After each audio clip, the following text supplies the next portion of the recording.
Hello there, boys and girls. Welcome to Story Time. Today is Wednesday, July 8th.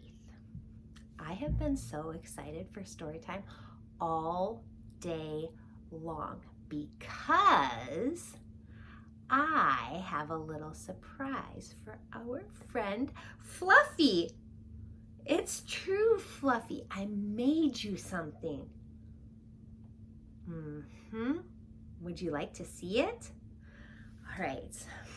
So just to give you guys all a heads up, I'm not like an artist, but I worked really hard on this and I think I did a good job. So if you like it, Fluffy, like no pressure, but we could go to Michael's and get like a frame and a mat and put it in your room, you know, like get it all framed, and then you could hang it in your room, or we could put it in the living room, or, you know, wherever. Okay? All right. I'm kind of nervous. Ta-da!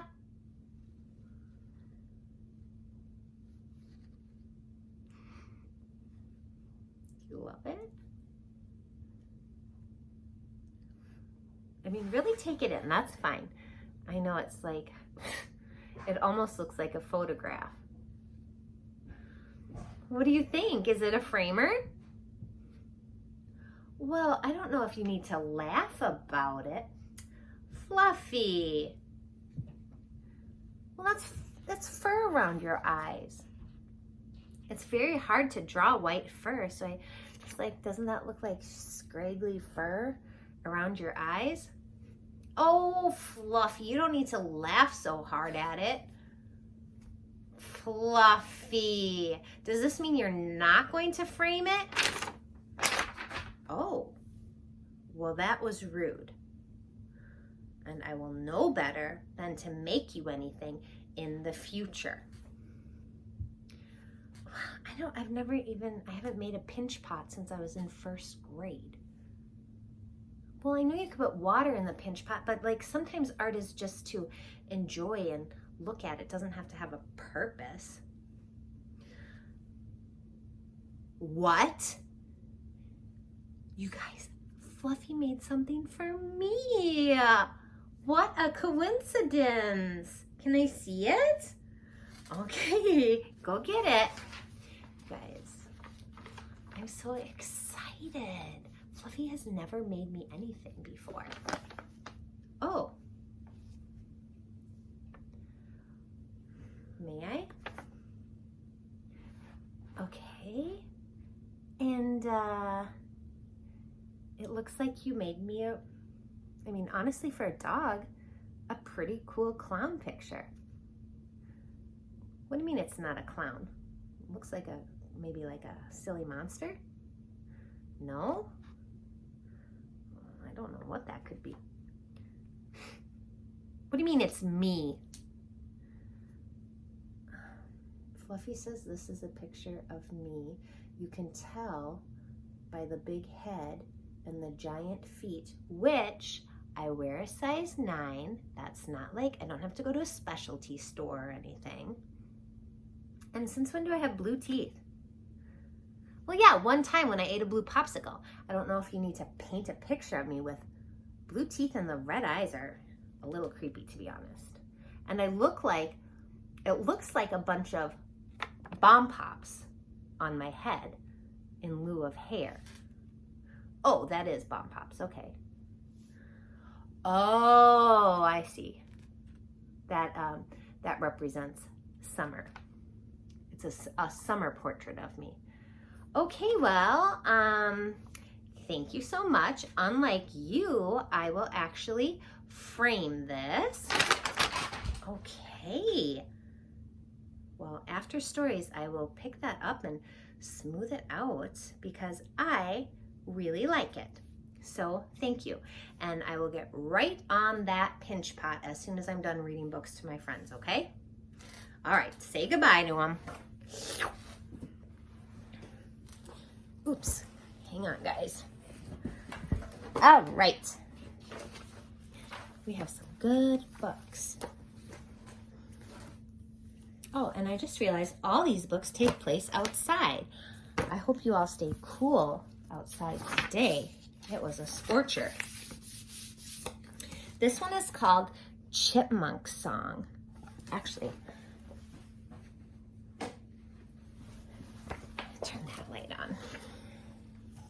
Chipmunk Song by Joanne Ryder. Pictures by Lynn Cherry. And in this story, you are asked to imagine that you're a chipmunk.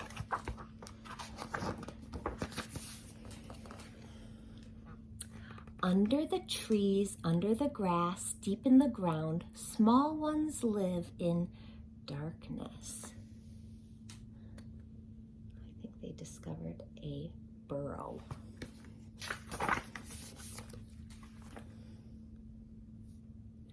Imagine you are someone small, sleeping on a bed of leaves in a cool, dark room underground. Wake up, small one. You cannot see the sun, but you feel the morning stir inside you.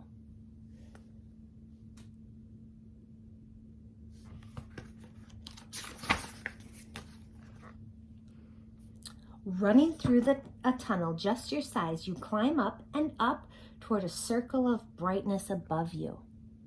At the edge of your dark world, you wait and listen to birds calling softly to each other, telling you they feel safe.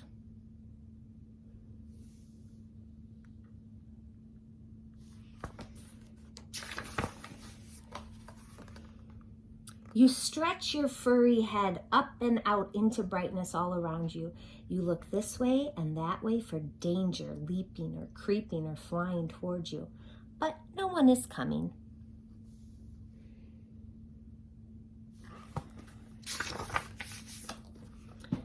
So, you run, dashing quickly, stopping here, stopping there, looking for food, watching for danger. You are fast, leaping over a rock, scooting under a bush where the last bright berries hang. You stretch up high to eat the sweet berries, grasping each one in your furry paws.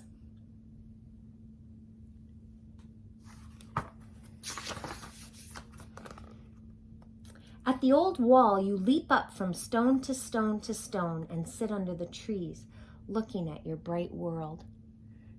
Chip, chip, chip, chip, chip, you sing a song. Other small ones hear it too and begin to sing, chip, chip, chip, chip, and you know you are not alone.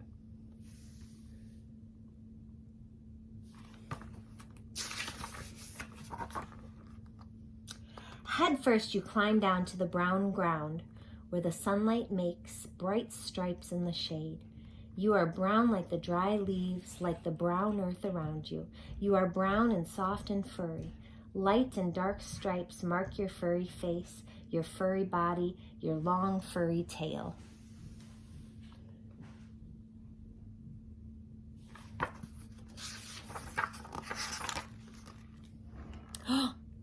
A black shadow glides across the ground. You lie still like a brown statue on the brown ground till Hawk floats over the trees without seeing you.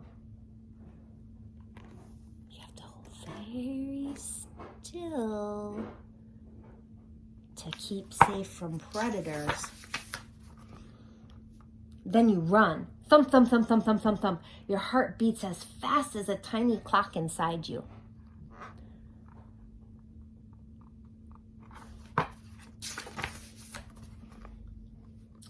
You run to a place where fat acorns have fallen. You stuff an acorn inside your furry cheek, then another and another and another. Like fat pockets, your cheeks puff, full of acorns. You race home, your long furry tail trailing behind till you disappear into a small hole in the grass. Look at the puffy cheeks.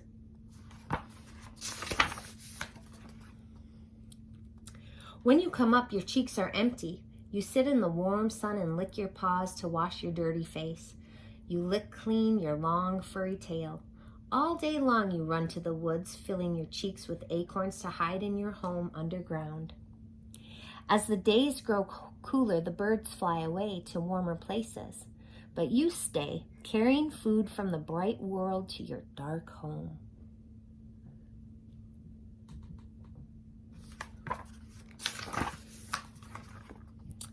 Each day, red leaves and brown leaves and yellow leaves fall from the trees. You carry some to your nest, biting them into colorful pieces, making a warmer bed to sleep in. But one cold day, you stay inside your dark tunnel. You fill your bright doorway with dirt.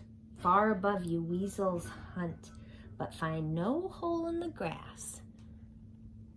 She hid the hole to the burrow. Where did the weasel go?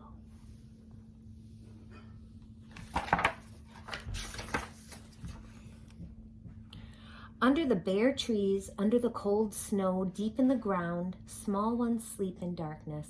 Thump, thump, thump, like a tiny drum beating softly, slowly, your heart ticks away.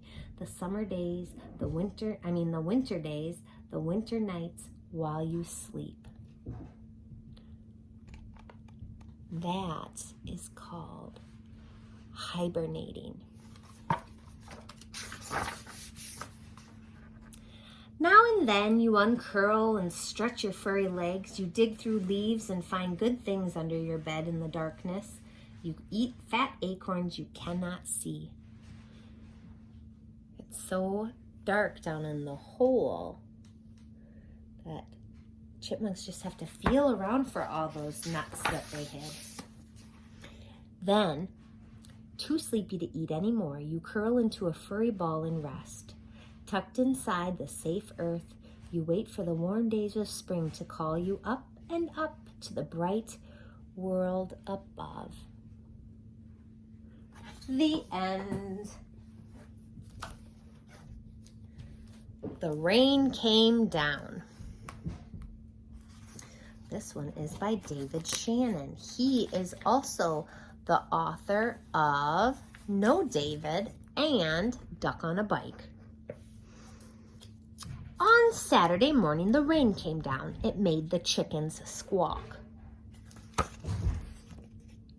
The cat yowled at the chickens and the dog barked at the cat, and still the rain came down. The man yelled at the dog and woke up the baby. "Stop all that yelling!" shouted the man's wife. The dog barked louder, and still the rain came down. A policeman heard the noise and stopped to see what was wrong.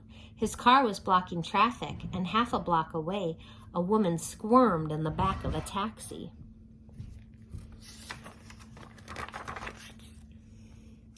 "Hurry up or I'll miss my plane," she told the taxi driver. So he started honking his horn. The truck driver in front of him got mad and started honking back. "I have tomatoes to deliver," he shouted. The ice cream man heard the honking and turned up the music on his van. Jingle-a-jingle went his music. Slappity-slap went his windshield wipers, and still the rain came down.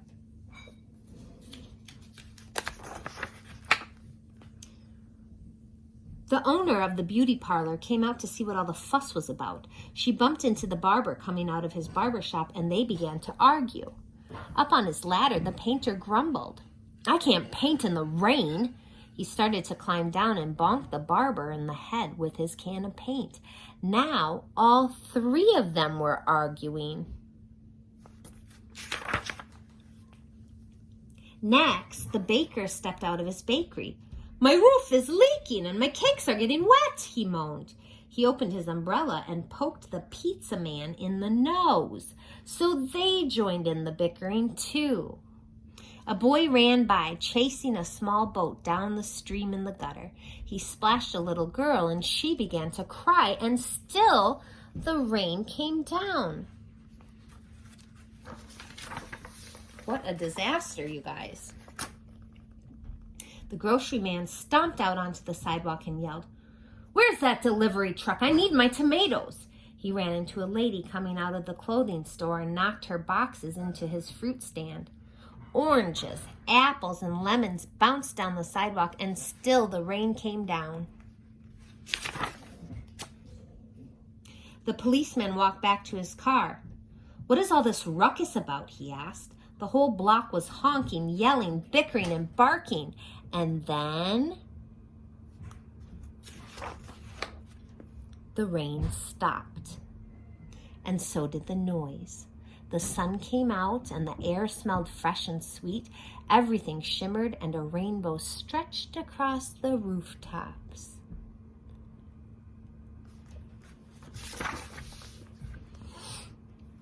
"It's too nice a day to be arguing," said the baker. "I have cakes to bake." "And I have pizzas to make," said the pizza man.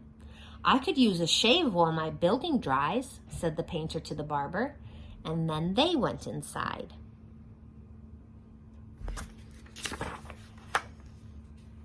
The policeman said, "Everything looks A-okay here to me," and he drove off in his car.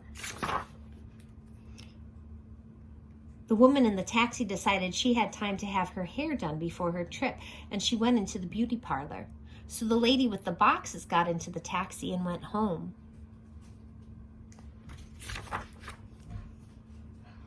The truck driver told the grocer, "I have your tomatoes." "Wonderful," said the grocer, "but first I have to pick up this fruit." The little girl and boy helped him, so he bought them each ice cream cones. And the ice cream man gave each of them an extra scoop because it was such a nice day.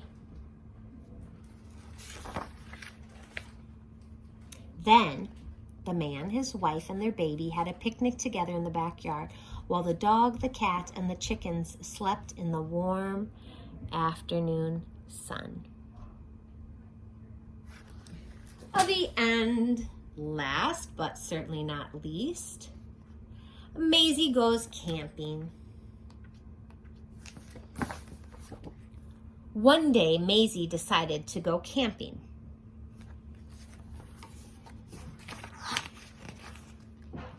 And all of her friends came along. They found the perfect place to make a camp. Pitching a tent is not easy, but everyone worked together. Oh no! The tent fell down, so they tried again and again until the tent stayed up. Good job, everyone. That night, they sang around the campfire. Then it was time for bed. Cyril went in first with his flashlight, one in the tent. Next came Charlie. Watch the pegs. 2 in the tent.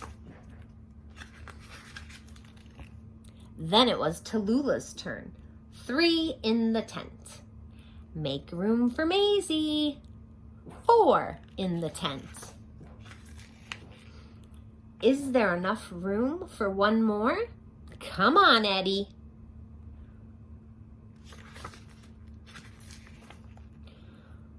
Oh no, 5 in the, what a squash, what a squeeze, what a squeezy squish squash. 5 in the tent. Whew. Good night, campers. Pop! Out came Cyril. Pop! Out came Tallulah. Pop! Out came Charlie. Pop! Out came Maisy. 1 in the tent. 4 under the stars. Sleep tight, campers. Hopefully there's no mosquitoes, am I right? Hoot, hoot. All right, kiddos, that's it for today. Fluffy and I will see you all tomorrow. Mwah!